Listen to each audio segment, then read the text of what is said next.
এই জন্য বুদ্ধিমানের কাজ হলো জুমার দিন যখন আসবে বন্ধু, সব কাজ কমপ্লিট করে তুমি মসজিদে চলে যাও, যেন তোমার পিছু টান না থাকে।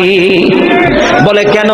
আমাদের দোষের কিন্তু বন্ধু শেষ নাই। জুমার দিনে মুসল্লিরা যায় সবার পরে এবং বের হয়, ইমাম সাহেব যখন ডানে বামে সালাম ফেরায়, মনে হয় যেন বন্ধু বিশ্বযুদ্ধ শুরু হয়ে গেছে, কার আগে কে রে এবার হয়ে যাবে। অথচ আমার নবীর আদর্শ নিয়ে আমি আজকে ওয়াজ করছি বন্ধু, ডিস্টার্ব ডোন্ট ডিস্টার্ব মি।